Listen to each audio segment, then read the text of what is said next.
Assalamualaikum warahmatullahi wabarakatuh. Baik Bapak Ibu Guru semuanya, di video kali ini kita akan melanjutkan pembahasan kisi-kisi pretest PPG PAI tahun 2022. Indikator nomor 46 disajikan deskripsi dan ilustrasi tentang sifat Ar-Rahman bagi Allah SWT yang merupakan salah satu Asmaul Husna. Mahasiswa mampu menunjukkan adanya sifat tersebut dalam kehidupan manusia di dunia dan akhirat. Bagaimana contoh soalnya? Di sini kita coba lihat dulu ke bagian akhir ya. Kita akan coba menggunakan tips yang di nomor-nomor awal, yaitu kalau panjang, kita akan lihat dulu bagian akhirnya untuk menghemat waktu. Ya, di sini contoh soalnya adalah sebagai cerminan Asmaul Husna Ar-Rahman adalah manusia mempunyai sikap titik-titik. Nah, ini sepertinya kita tidak perlu melihat narasi dulu ya, karena kita harus tahu cerminan Asmaul Husna Ar-Rahman. Apakah A. Teguh, B. Beriman, C. Kasih sayang, D. Suka menolong, atau E. Dermawan? Pembahasannya ini tentang konsep Asmaul Husna, tentang Ar-Rahman dan Ar-Rahim. Ar-Rahman berasal dari kata rahima yang artinya menyayangi atau mengasihi, yang terdiri dari huruf ro, ha, dan mim yang mengandung makna kelemah lembutan, kasih sayang, dan kehalusan. Ya, ini tentang Ar-Rahman dan Ar-Rahim. Ya, kemudian di sini juga ada sifat Ar-Rahman atau Maha Pengasih meliputi seluruh makhluk Allah, baik yang beriman maupun yang kafir. Nah, ini adalah sifat Ar-Rahman. Pendapat menurut Quraisy Shihab, ya ini menurut Al-Ghazali, ya, apa sih buah yang dihasilkan atau manfaat dari Ar-Rahman? Nah, kemudian ini ada beberapa manfaat nih dari Ar-Rahman. Hati akan menjadi tentram, semua hal akan menjadi damai, ya, kita akan selalu dikasihi dan sayangi oleh Allah. Hidup akan menjadi lebih bermakna, dan kalau saling mengasihi, ya, maka sifat saling mengasihi itu bisa tertular kepada orang lain dan kita akan mendapatkan banyak pahala. Amin ya rabbal alamin. Jadi, apa keteladanan dari sifat Ar-Rahman? Yang jawabannya adalah C, ya, sifat kasih sayang. Indikator nomor 47 disajikan deskripsi dan ilustrasi tentang sifat Al-Malik bagi Allah SWT yang merupakan salah satu Asmaul Husna. Mahasiswa mampu menunjukkan adanya sifat tersebut dalam kehidupan manusia di dunia dan di akhirat. Dalam Al-Quran, tanda-tanda kepemilikan kerajaan adalah kehadiran banyak pihak kepadanya untuk bermohon agar dipenuhi kebutuhannya atau untuk menyampaikan persoalan-persoalan besar agar dapat tertanggulangi. Allah SWT melukiskan betapa yang Maha Kuasa itu melayani kebutuhan makhluknya. Nah, ini tentang Al-Malik, ya.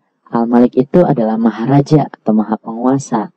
Dan di sini ada pernyataan Allah SWT melukiskan betapa yang Maha Kuasa itu melayani kebutuhan makhluknya. Nah, ini sebagaimana yang difirmankan dalam Al-Quran surat apa? Nah, di sini Bapak Ibu berarti harus tahu, ya, dasar atau dalil tentang Al-Malik. Apakah A. Ar-Rahman ayat 34, Ar-Rahman ayat 35, Al-Baqarah ayat 29, Ar-Rahman ayat 29, atau Ar-Rahman ayat 1? Kita coba lihat pembahasannya terlebih dahulu. Al-Malik secara umum diartikan raja atau penguasa. Ini terdiri dari huruf mim, lam, dan kaf, ya, malaka, yang rangkaiannya mengandung makna kekuatan dan kesohihan. Nah, pengertian Malik menurut Al-Quran itu adalah raja, tapi juga pemilik kekuasaan. Artinya bukan hanya penguasaan, akan tetapi juga kepemilikan. Pengertian tersebut dilihat dari surat Ali Imran ayat 26. Nah, selain itu, ya, raja juga melayani kebutuhan rakyatnya. Nah, Allah pun sebagai raja juga melayani kebutuhan makhluknya, sebagaimana disebutkan dalam Quran surat Ar-Rahman ayat 29, yang berbunyi, setiap yang di langit dan di bumi bermohon kepadanya setiap saat dia dalam kesibukan memenuhi kebutuhan mereka. Nah, jadi jawabannya adalah surat Ar-Rahman ayat 29, ya. Jawabannya adalah D. Indikator nomor 48 disajikan narasi yang mengisahkan tentang hasil penemuan ilmu pengetahuan dan teknologi modern dalam kaitan dengan isi kandungan Al-Quran. Mahasiswa mampu menyimpulkan kandungan keotentikan kemukjizatan Al-Quran. Ini contoh soalnya, sesuatu kejadian dalam hidup seseorang yang tidak menyalahi tradisi, kejadiannya sesuai dengan kebiasaan yang umum atau bahkan lazim berlaku. Hal ini tidak dapat dikatakan mukjizat. Nah, itulah sebabnya mengapa banyak hal aneh yang dikeluarkan oleh ahli-ahli sulap, bahkan ahli-ahli sihir, tidak dinyatakan sebagai mukjizat. Nah, hal tersebut merupakan kesesuaian unsur utama mukjizat yang berbunyi titik-titik. Apakah A. Jabalul Ardi, B. Khariqun lil Adah, C. Khariqun lil Ad, D. Khalidun fil Amr, atau E. Khalifatul lil Ard. Kita akan coba ke pembahasannya. Bentuk dari mukjizat, ya, unsur pokok dari mukjizat. Unsur pertama, mukjizat itu harus menyalahi tradisi atau adat kebiasaan. Nah, ini disebut khariqun lil Adah. Kalau tidak menyalahi tradisi atau adat kebiasaan, maka itu tidak bisa disebut mukjizat. Kemudian yang kedua, mukjizat adalah dibarengi dengan perlawanan seimbang. Jadi ada perlawanan dari orang lain yang seimbang. Maka itu bisa disebut mukjizat. Dan mukjizat itu tidak terkalahkan. Jadi jawabannya adalah B, ya. Khariqun lil Ad. Indikator nomor 49, dikisahkan tentang perilaku seorang wali dalam realitas kehidupannya. Mahasiswa dapat mengkritisi adanya karomah pada diri seorang wali tersebut sebagai bentuk kemuliaan seseorang. Nah, ini adalah tentang karomah, ya. Jadi Bapak Ibu juga harus tahu nih tentang karomah, ya. Apa yang dimaksud dengan karomah, kemudian seperti apa perbedaannya dengan mukjizat, dengan sihir dan sebagainya. Ini juga Bapak Ibu harus tahu. Bagaimana contoh soalnya? Nah, ini cukup panjang, kita akan coba lihat di soal yang bagian terakhirnya terlebih dahulu, ya. Soalnya, suatu keadaan luar biasa yang diberikan Allah Subhanahu wa Ta'ala kepada para walinya disebut titik-titik. Nah, ini tentang pengertian, ya. Kalau sudah seperti ini, Bapak Ibu harusnya sudah tahu jawabannya tanpa melihat narasinya. Tapi kalau mau melihat narasinya, Bapak Ibu juga boleh, ya. Ini hanya untuk menghemat waktu saja. Nah, jadi apa nih jawabannya? Apakah A. Mukjizat, B. Karomah, C. Maunah, D. Sihir, atau E. Istidraj? Oke, pembahasannya di sini sudah tentu ya. Karomah, yaitu istilah yang tidak asing, di mana merupakan bagian dari agama Islam. Ya, di sini Ahlussunnah wal Jamaah mempercayai bahwa ada karomah. Ya, karomah ini datangnya dari Allah Subhanahu wa Ta'ala. Ya. Nah, di sini kita lihat ya. Karomah pada dasarnya merupakan suatu hal yang dianggap bertentangan dengan adat kebiasaan manusia pada umumnya.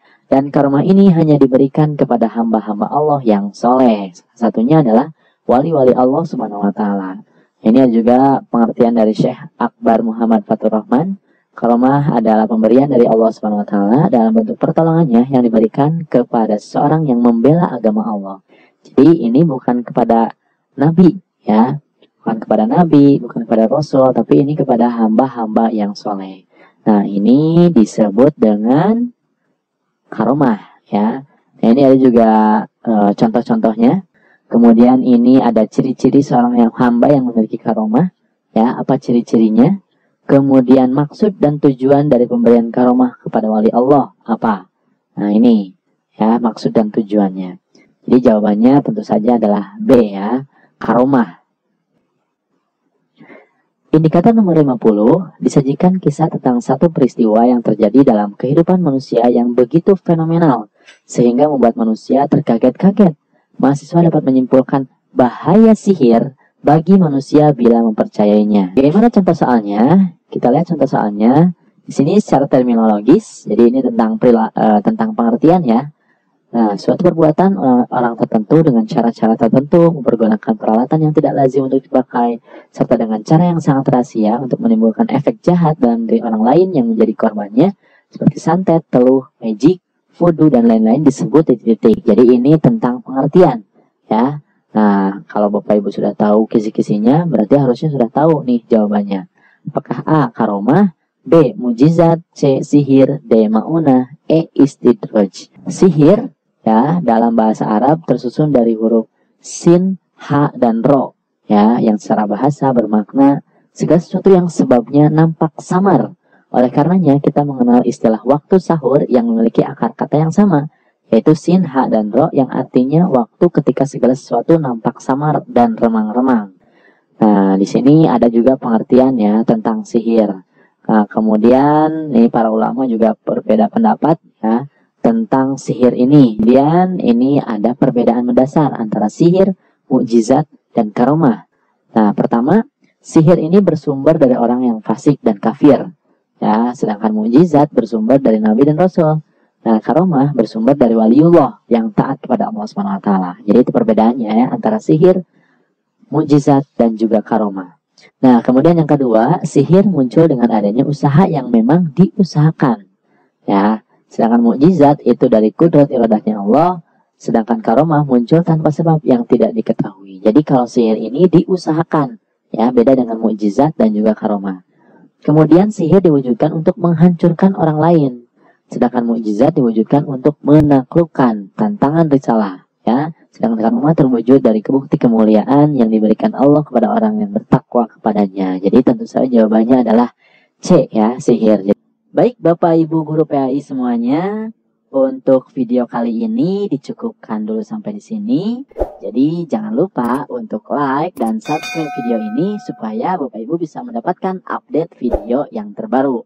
Wassalamualaikum warahmatullahi wabarakatuh.